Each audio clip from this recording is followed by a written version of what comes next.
Hello Aquarius, Sun, Moon, Rising, and Venus signs. Kamusta kayo? Sana po ay nasa mabuti kayong kalagayan. Welcome back po sa Star Tarot. Kung bago kayo rito, welcome din kayo. Thank you for your support. I truly appreciate it. God bless you all.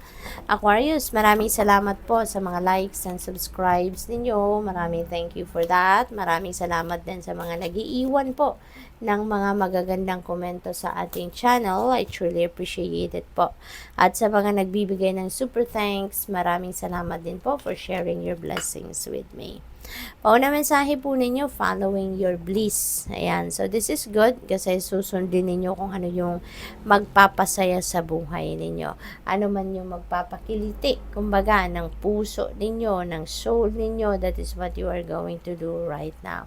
So, siguro kasi, di ba, in the past, ginawa yung mga trabaho ginagawa ninyo siguro, it's just because, no, na magkaroon kayo ng hanap buhay, magkaroon kayo ng income. Pero ngayon, maybe you are also going to start to what is going to make you happy, no? So, which is really good.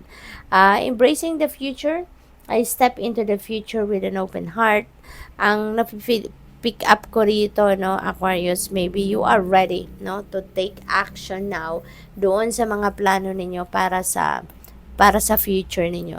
So siguro meron kayong mga gagawin na sa ngayon. Magsisimula na kayong kumbaga, you're going to start planting seeds na sa ngayon para sa kung ano man yung gusto ninyong anihin in the near future, no? So siguro magsisimula na kayong mag-take ng mga practical step para makalapit na kayo doon, ano, sa puntong ano, sa puntong makakapagsimula na kayong mag-alkansya, kumbaga, para pagdating ng panahon na naaanihin nyo na to. So naipon nyo talaga ng maayos na maigi, nagawa na ninyo talaga ng lahat ng effort. Renewing your life is also one of your purpose sa ngayon na gusto ninyong gawin. Maaari, ang laki, no, ng box, ng clutter, so para mas malaki pa sa inyo. So siguro ang dami-dami ninyo ngayon marirealize sa buhay ninyo. Siguro ang dami-dami ninyong may isip sa ngayon. These are the things, no, na hindi na necessary sa buhay ninyo. Mga tao, sitwasyon, bagay siguro na hindi naman nyo talaga mapapakinabangan. And tatanggalin nyo na yan sa buhay ninyo. Parang detoxification and purification ngayon ang gagawin ninyo sa buhay ninyo. So which is good kasi papunta na kayo doon sa tawag dito, pagbabago, no, ng inyong buhay, pagbabago ng inyong sitwasyon. So, good luck sa iyo. Kasi in the end, no, you will be kapag nakapag-declutter na kayo ng buhay ninyo, you will be welcoming new things, new situations sa buhay ninyo. Awakening in ancient wisdom, deep inner knowing is emerging within me. Ayan. So, siguro, ang iba sa inyo rito, no, marami na kayong natutunan sa buhay, marami na kayong learnings in life. You have gained a lot of wisdom na sa buhay ninyo at maaring sa ngayon, you are going to, kumbaga, gagamitin ninyo yung wisdom na yan, gagamitin ninyo yung mga nakaalaman na yan ninyo, mga lessons in life ninyo na natutunan ninyo. Maybe you are going to use that para nang sa gayon, maano ninyo, ma-address ninyo yung mga sitwasyon ninyo sa ngayon. And your wisdom will be on display sa ngayon. You're going to put them to use sa ngayon sa inyong mga sitwasyon. So, tingnan natin kung ano pa ang ganap. Ayan, tumalon. Fear. So, siguro marami ding takot sa puso ninyo ngayon, Aquarius, ano? But remember, no, na kung hahayaan ninyo ang takot sa puso ninyo na yun ang mamayani, no, sa isip at sa dibdib ninyo, you won't be able to go anywhere. There will be no progress dito. There will be no progress, no development, no movement, 'di ba? Kasi kahit may plano kayo or kahit may opportunities na nandiyan dyan, it will be you will hold back kasi matatakot kayo na mag-take action, diba? Kaya, maaaring gano'n na magiging ganap dito. This is a reminder for you, no?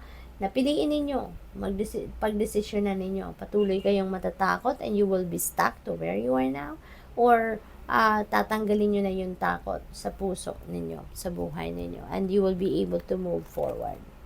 We have surrender. Ayan. So, this is good, no? Na you are going to release, no? The need to control the things or to control the outcome na gusto ninyo mangyari sa buhay ninyo.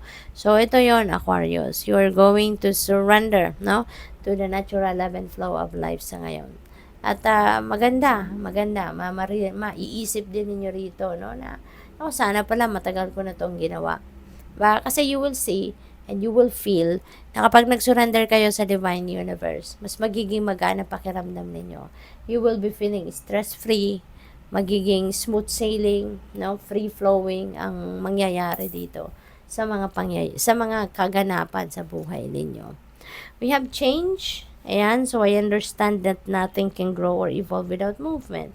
Ayan na nga, kaya kailangan ninyong baguhin ang inyong paniniwala, baguhin ang inyong perspective, yung fear na to, you know, let it go so that you can move on with your life and you can create change, 'di ba, sa buhay ninyo. What else? We have worry. Ayan, no? Puro negative energy, di ba? Silang dalawa, negative energy. Yung worry na yan, yung fear na yan. So, the more na mag-worry kayo about something or matakot kayo sa kung anumang bagay, you know, you are going to just attract more of them. More worries, more fear. Diba? Kasi alalahanin natin na law of attraction is always at play. And law of attraction is about like attracts like, 'di ba? Kung positibo ang iniisip natin, we will attract positive situations then and experiences sa buhay natin. But if we are going to focus on fear and worry, yun din ang mga energies na mamamagnetize natin towards us. There will be more things na ipag-worry natin. There will be more things na ikakatakot natin. Kaya, release them. No? Release them. Yung mga negative energies na to, release them. Okay? So, good luck. Thank you for watching. Love and light. Namaste.